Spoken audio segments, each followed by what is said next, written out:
Hai teman-teman, hari ini kita akan bahas gimana caranya untuk lebih otentik di sosial media atau apapun.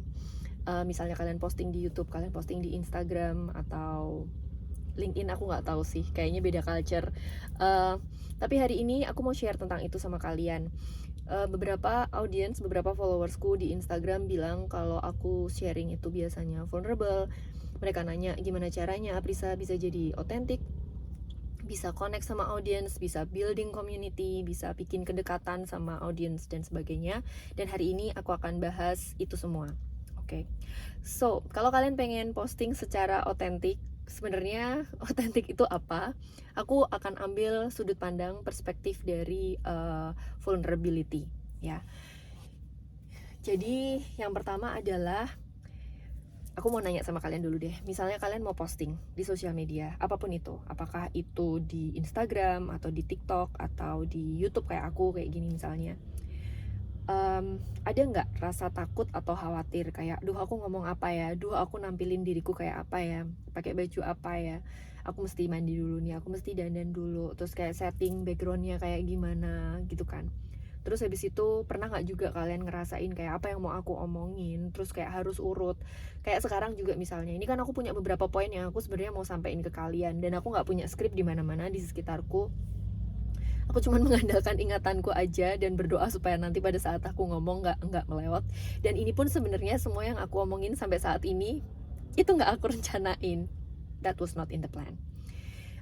Kalau misalnya kalian pernah ngerasa kayak gitu, atau misalnya kalian nulis blog, terus blog kalian kayak kalian harus ngedit lama banget, making sure bahwa itu perfect, atau misalnya postingan Instagram kalian bikin gambarnya di Canva, kalian pengen make sure bahwa garisnya pas, gambar backgroundnya oke, warnanya cocok sama personal branding kalian misalnya, atau mungkin even ketika kalian nulis captionnya kayak you want to make sure that everything is good, everything is perfect, itu make sense banget gitu. Dan aku nemu banyak banget audience dan klien-klien aku juga yang mau posting, dan mereka takut, mereka bingung gimana sih caranya bisa posting seperti itu Aprisa. Nah, ada satu pelajaran yang ku dapatkan dari akhir-akhir ini aku posting mulai vulnerable lagi gitu kan. Dan dari salah satu postinganku itu aku cerita tentang my challenges 3 tahun lalu. Dan challenges ini adalah life challenges yang terjadi pada saat aku juga coaching. Jadi di satu sisi aku mengembangkan bisnis coachingku, tetapi di sisi lain juga di aspek kehidupanku yang lain itu aku mengalami permasalahan sebetulnya. Dan ini adalah permasalahan yang cukup berat yang bikin aku lumayan down sebenarnya. Dan makan waktu lumayan lama untuk sembuhnya. Nevertheless, aku masih showing up selama episode itu, selama hal itu terjadi sampai penyembuhan itu aku masih show up, masih melayani, masih posting dan sebagainya. Dan hari ini pada saat aku ngerekam ini tadi, aku posting tentang apa yang aku rasain pada saat itu. Sepertinya 3 tahun yang lalu pada saat aku mengalami itu pun aku juga cerita sama audiensku. Jadi mereka tahu gitu. Cuman hari ini tuh aku revisit dan aku posting itu lagi. And somehow it feels tender to me. I mean, aku masih ingat rasanya, aku masih ingat eventnya gitu kan. Aku posting fotonya, aku posting videonya, kejadian dari masa itu gitu. Terus setelah selesai aku berpikir, am I being too vulnerable gitu loh? Did I share too much? Terus setelah itu aku pikir-pikir lagi, aku baru realize bahwa berarti orang itu ketika mau post itu ada dua jenis. Yang satu adalah orang yang rasa takut dan anxiety-nya itu muncul sebelum posting. Kalian kayak gitu atau kayak aku? Nah, kalau aku adalah aku posting dulu baru tuh muncul, hah, ngomong apaan ya barusan gue gitu. Karena seenggak di plan itu gitu loh kalau posting. Dan kadang-kadang ada jiwa-jiwa suka curcolnya gitu, jadi terus ya muncul aja, apalagi aku orangnya suka nostalgia juga gitu, jadi kayak ya muncul aja gitu kan. Nah, jadi fear sama anxiety-nya munculnya sesudah aku sharing. Nah, apakah kamu jenis orang yang kayak aku atau yang khawatirnya sebelum posting? Nah, menurut aku kenapa kok distinction ini penting, karena ini akan menunjukkan di mana kamu akan kayak kesandung gitu ya, tanda kutip kesandung pada saat kamu mau posting. Kalau kalian jenis orang yang rasa takut dan anxiety-nya muncul sebelum kalian posting, itu akan bikin kalian bisa jadi nggak posting sama sekali, atau kalian mau posting udah mulai nulis, udah mulai bikin video tapi diedit-edit terus nggak kelar-kelar, nggak dipencet-pencet postnya, ya kan? Atau bahkan bener-bener yang analysis paralysis yang kalian nggak bisa, bahkan kayak aku mau ngomong apa ya, itu bisa banget gitu. Tapi kalau kalian kayak aku, itu bisa jadi habis kalian ngomong terus kalian kayak whoops, what did I say, why did I say that, terus habis itu mulai nanya kayak did I share too much, oh no. Dan even buat aku pun yang aku udah pakai Instagram itu udah dari tahun 2010, dan untuk kerjaan itu aku pakai Instagram udah dari tahun 2015. Even buat aku yang udah share 10 tahun untuk kerjaan pun, I still question myself sometimes.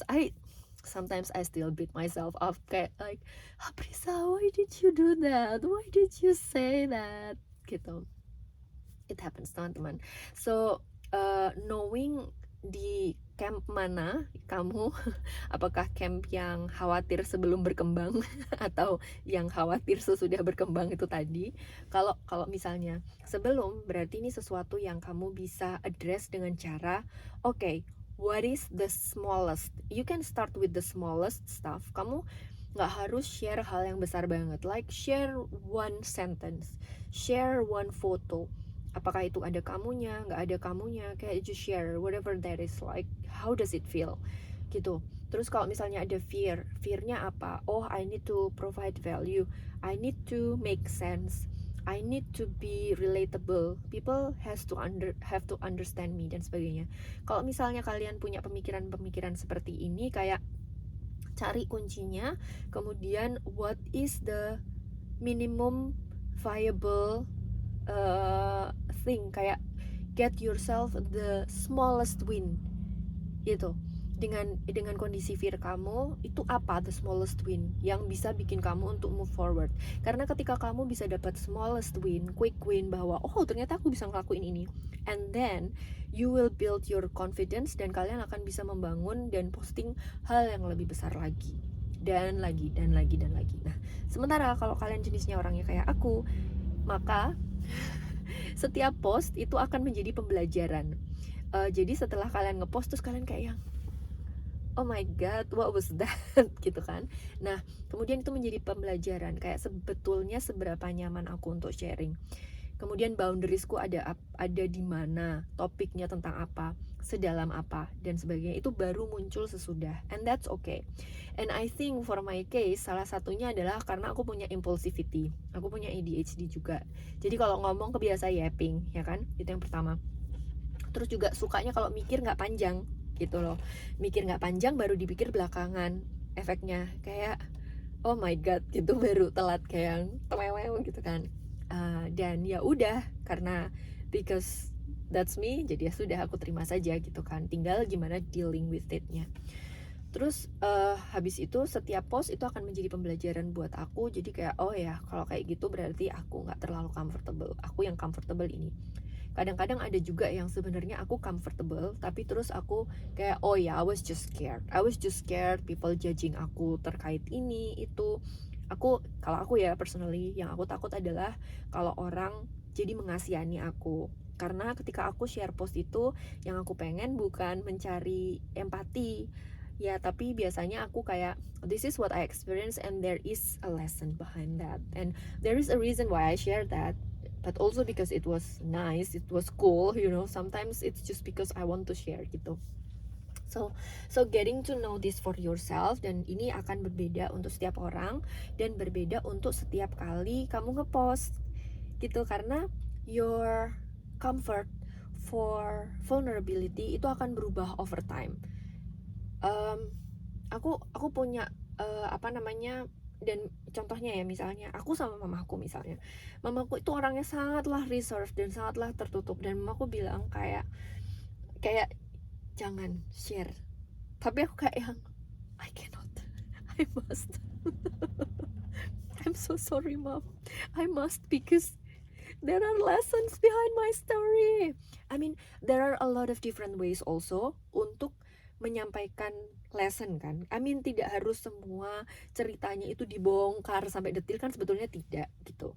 But sometimes this kind of stories itu bisa ngasih kalian apa ya, kayak konteks gitu ke audiens kalian, bisa bikin audiens kalian lebih ngerasa kayak connect, oh ya aku paham banget nih Aprisa rasanya, kayak mungkin aku pernah ngalamin something like that juga, mungkin nggak persis exactly sama, but I get you, I feel you, because when we share about a story dengan rich gitu ya, karena itu kan our lived experience, jadi ceritanya akan kompleks banget dan orang akan kayak oh iya ya bener gitu kan. Aku yakin deh kalian pernah dengar cerita yang seperti ini juga. So this is something that you want to consider gitu. Kemudian hal berikutnya adalah apa ya, nah berikutnya adalah kalau kalian udah terlanjur share dan ternyata kalian nggak suka, ada beberapa pendekatan sebetulnya. Yang pertama, you still have a chance to delete it, oke? Okay? Always. Kemudian yang kedua, kalian punya kesempatan untuk ngedit atau to make amend, atau yang terakhir adalah untuk ya sudah kita biarkan saja, tapi itu jadi catatan mental note buat diri aku sendiri bahwa next time I'm not gonna share that tip, oke? Okay? Itu. Terus berikutnya lagi, tapi memang apa ya, to get to know this, kamu memang perlu nyoba dan kamu memang perlu sharing gitu. Nggak, there's no way around it, you must gitu kan. Kalau kamu memang mau sharing, ya itulah caranya, you must share. Terus habis itu berikutnya, kok aku lupa lagi sih, tunggu. Nah, oh ya, terus yang berikutnya lagi adalah aku menemukan bahwa ketika aku sharing kayak gini, aku yapin cerita panjang lebar kayak gitu, dan ini kan nggak terstruktur ya, but somehow aku tuh kemarin sempat bikin postingan di blog aku, di artikel aku, dan itu bener-bener cuman aku ketik aja di handphone dari WhatsApp. Jadi aku kirim message ke diriku sendiri lewat WhatsApp, lalalala gitu sampai lengkap. Setelah udah selesai, terus habis itu aku pindahin itu ke blog aku edit minimal. Jadi pas aku baca lagi kayak yang wow man, ini yapping maksimal. But let me tell you something. If you have lived a lot of life experiences, if you have learned a lot, ya, if you have gotten your own insights, terus habis itu juga learning in life, misalnya kalian dapat insight, kemudian kalian implementasikan, kalian jalanin, kalian growing, meskipun kalian yapping, itu apa yang kalian katakan itu tetap ada value-nya dan tetap akan ada maknanya. Alright, masalah terstruktur atau enggak itu udah beda hal lagi. Dan ketika kita ngomong dengan conviction, because I'm so sure, for example in this video atau in my blog ya, kayak because I'm so sure of my value, because I want to deliver this, I want to tell you about these things, dan aku bener-bener apa ya namanya, passionate tentang ini, maka mungkin memang tidak terstruktur, but kalian sebagai audience, sebagai pendengar, penonton, pembaca, kalian akan ngerasa kayak yang oh aku resonate sama ini, aku resonate sama itu. Kalian akan dapat nuggets, poin-poin yang kalian bisa ambil, key takeaways, dan ini akan berbeda untuk semua orang. Tergantung apa? Tergantung dari lensa dan filter yang digunakan untuk setiap orang, tergantung world view, tergantung your own experiences. Akan ada yang resonate sama kamu dan akan yang ada yang enggak. Dan even for one thing, yang message yang aku sampaikan ke kalian, si A, penonton A itu, atau kamu misalnya, kamu akan menangkap itu kayak oh ya ini persis sama experienceku sama Instagram, yang satunya oh ini persis sama experience-nya temanku. Jadi kalian akan menyambungkan, membuat pattern dan membuat meaning di dalam kepala kalian dengan cara yang berbeda. Lalu apa yang akan kalian lakukan juga akan berbeda. So why worry about what people think of you? Because everyone is going to receive your message, my message, everything in the world menggunakan kacamatanya mereka sendiri. Jadi ya tadi aku sempat sharing sama kamu bahwa aku punya rasa takut kadang-kadang, kayak aku takut dikasihani, tapi sebenarnya itu adalah perspektifnya mereka, penerima yang merasa kayak oh kasihan banget ya Aprisa, ternyata hidupnya begini begitu gitu kan. Kalau dia nangkapnya seperti itu, berarti well okay, dari intentionku itu missing the mark, but ya sudah, mungkin dia memang penuh kasih, penuh cinta, dan pengennya helping others, maybe a nurturer and these kind of things. Dan mungkin dia jadi nggak dapet esensi yang aku pengen sampein, atau dapat juga, nggak masalah. Yang penting aku menyampaikan apa yang ingin aku sampaikan dengan responsible. I'm responsible with my messages. Itu sih message-nya kalau menurut aku. Terus apalagi ya? Oh ya, satu lagi mungkin, ketika kalian memutuskan untuk sharing dengan vulnerable, dengan authentic, aku salah satu yang aku nggak suka dari Instagram akhir-akhir ini, maafkan aku Instagram, karena aku masih cari duit dari Instagram juga, tapi adalah karena culture-nya tuh sekarang udah beda banget dibandingkan dulu pada saat aku pertama kali pakai Instagram, which is tahun 2010. Dan sekarang itu kayak semuanya tuh pretentious, semuanya itu curated dan filtered. Aku nggak nyalahin kalian yang posting dengan curated dan filtered ya, I mean kembali ke authenticity dan vulnerability. Everyone has their own comfort zone. Tetapi kayak because most people itu kayak pretentious, terus there are so many offers, so many products gitu, kayak ketika kita posting sesuatu yang vulnerable dan authentic, it becomes refreshing. Jadi kayak I wanted to hate the fact that Instagram is so pretentious, but I cannot gitu loh, karena kayak justru ketika semua orang pretentious, ketika semua orang curated, it gets easier for us to stand up, to be different. Caranya apa? Dengan jadi diri kita sendiri, dengan jadi authentic gitu. Kalau menurut aku itu malah jadi authentic, jadi kayak opportunity yang kita bisa manfaatkan. So itu message aku buat hari ini. Apa key takeaway kalian boleh ditulis di bawah. Kalau misalnya kalian mau diskusi sama aku atau apapun, silahkan klik link di bawah. Aku punya tarot reading, punya kelas healing bundle, punya coaching juga. Ya, did I say tarot reading? Ya, anyway, kalian juga boleh subscribe biar bisa dapat video-videoku lainnya. Dan thank you so much. Silahkan tulis di komentar. I'm looking forward to hearing from you. I hope this video is helpful. Dadah!